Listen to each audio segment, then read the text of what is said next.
अस्सलाम वालेकुम। उम्मीद करती हूँ कि आप लोग सब खैरियत से होंगे। मेरा नाम डॉक्टर मोमना है।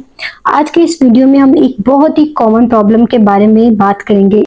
मुझे बहुत से लोगों की कमेंट बॉक्स में रिक्वेस्ट आई थी कि अक्सर उनको ये प्रॉब्लम रहता है कि उनके हाथ, पाँव और टांगे सुन्न हो जाती हैं और उनके हाथों में बहुत शदीद दर्द होता है।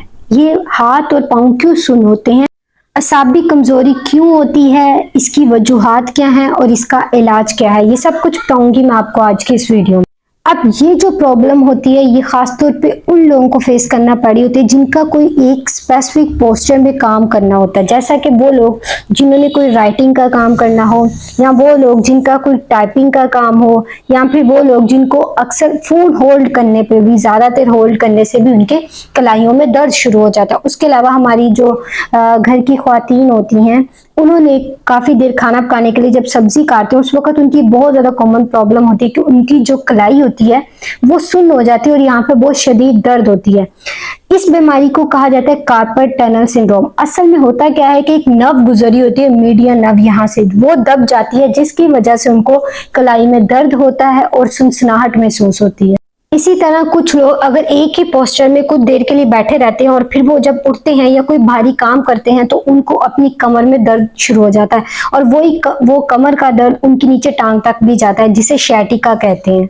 तो ये सारी जो अलामत होती है इनका ताल्लुक होता है आपकी असाबी कमजोरी के साथ। खास तौर पे वो लोग जिनको शुगर का मसला हो या ब्लड प्रेशर का मसला हो, और इसी तरह बढ़ती हुई उम्र के साथ जब आपकी हड्डियां कमजोर हो जाती हैं और आपके जो असाब हैं वो और कमजोर हो जाते हैं, तो ये वाली जो सी अलामत हैं ये आपको और ज्यादा महसूस होना शुरू हो जाती हैं कि आपके बाजुओं में दर्द रहता है, टांगों में दर्द रहता है, आपको सनसनाहट महसूस होती है।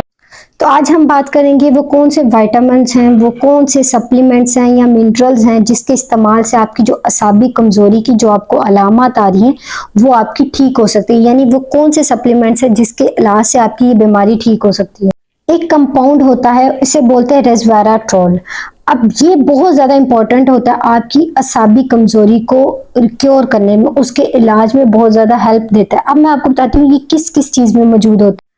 ये जो कंपाउंड होता है ये आपको अंगूरों में मिल जाएगा, ग्रेप्स में इसकी ये काफी ज्यादा अमाउंट में पाया जाता है, तो आप अंगूरों का इस्तेमाल कर सकते हैं। उसके अलावा इसके मार्केट में सप्लीमेंट्स भी मिल जाते हैं, तो आप उसका भी इस्तेमाल कर सकते हैं। ये आपकी ना सिर्फ असाबी कमजोरी में आपकी हेल्प करेगा बल्कि जो न्यूरोपैथी होती है उसके इलाज में भी ये बहुत ज्यादा हेल्पफुल होता है। इसके अलावा वो लोग जिनका वजन ज्यादा होता है, ये कंपाउंड उनका वजन कम करने में बहुत ज्यादा हेल्प करता है। तो ये एक ऐसा कंपाउंड है जिसके इस्तेमाल से आपकी जो असाबी कमजोरी है वो उसका इलाज मुमकिन हो सकता है।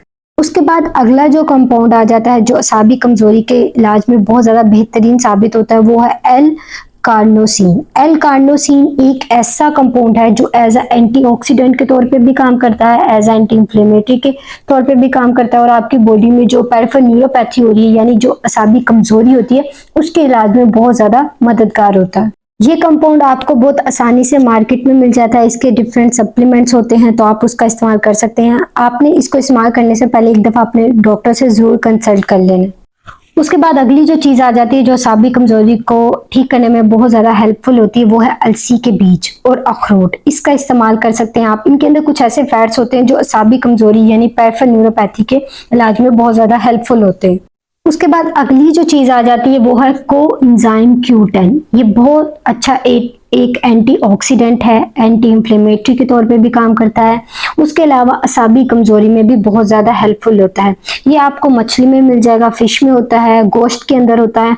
उसके अलावा वो लोग जो वेजिटेरियन है वो गोश्त नहीं खाते तो वो इसको मार्केट में इसकी सप्लीमेंट्स मिल जाती हैं जिसके अंदर कोएंजाइम Q10 होता है, तो आप उसका इस्तेमाल कर सकते हैं। तो ये आपकी असाबी कमजोरी पेरिफेरल न्यूरोपैथी के इलाज में बहुत ज्यादा हेल्पफुल होता है।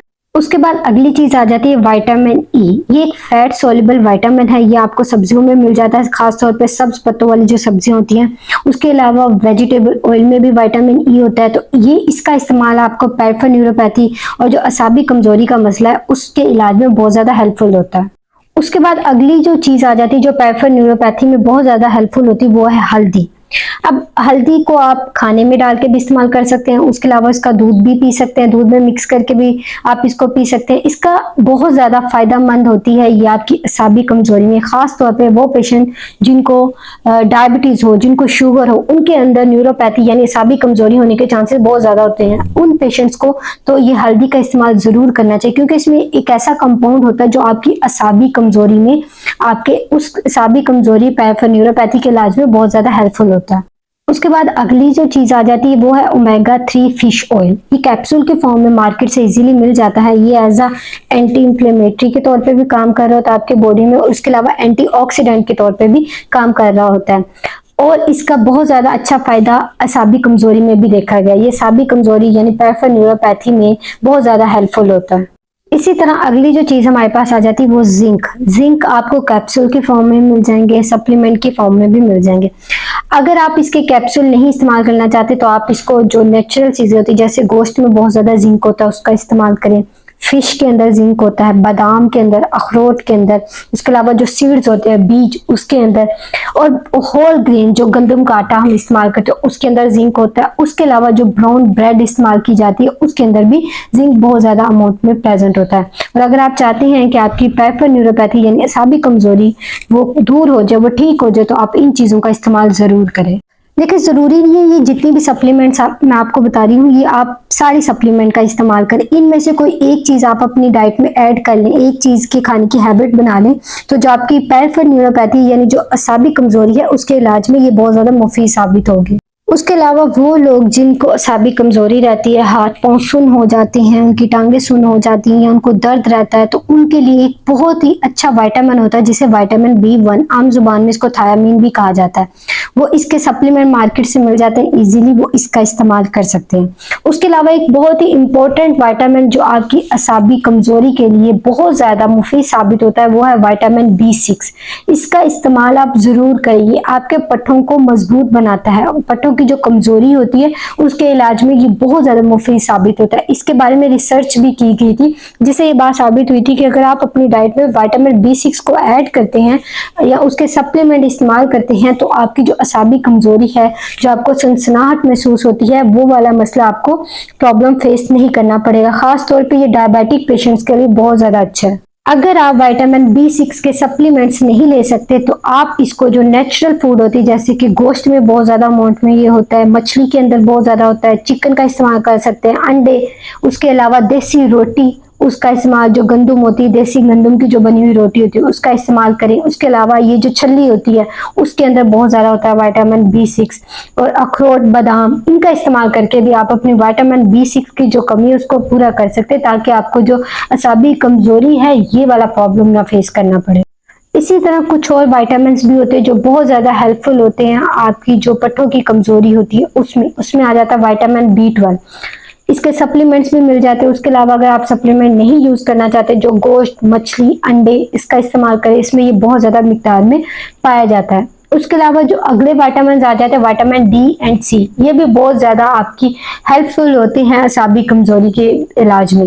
उसके बाद अगली जो चीज़ हमारे पास आ जाती है जो असाबी कमजोरी के मरीजों के लिए बहुत ज़्यादा हेल्पफुल होती है वो है मैग्नीशियम। मैग्नीशियम आपको सप्लीमेंट के फॉर्म में भी मिल जाएगा। उसके बाद कद्दू के बीज के अंदर भी होता है, बादाम के भी अंदर होता है, और एवोकाडो जो फल होता है उसके अंदर भी होता है। तो ये बहुत ज़्यादा हेल्पफुल होता है आपकी असाबी कमजोरी में और पैराफिन न्यूरोपैथी में। मेरा इस वीडियो को बनाने का मकसद ये था कि मैंने बहुत से पेशेंट ऐसे देखे जिनको असाबी कमजोरी का मसला होता है, यानी कि उनको पैराफिन न्यूरोपैथी का प्रॉब्लम बहुत ज्यादा फेस करना पड़ रहा होता है, और बहुत से लोग उसके लिए बहुत ज्यादा मेडिसिन का इस्तेमाल भी कर रहे होते हैं। मेरी ये वीडियो बनाने का मकसद ये था, मैं आपको ये मैसेज देना चाहती थी कि ये जो फूड मैंने आपको बताई है, ये जो खुराक मैंने आपको बताई है, अगर आप इसका बाकायदगी से 3 से 6 माह तक इस्तेमाल करते हैं ना, तो श्योरिटी है इस बात की, जो आपको असाबी कमजोरी है, जो आपको पैराफिन न्यूरोपैथी है या हाथों और पैरों में जो सनसनाहट महसूस होती है, उसके साथ जो आपको हाथों और पैरों में दर्द रहता है, वो आपका ठीक हो जाएगा अगर आप इस डाइट प्लान को फॉलो करेंगे। मैं उम्मीद करती हूँ आज की ये वीडियो आपके लिए हेल्पफुल रही होगी।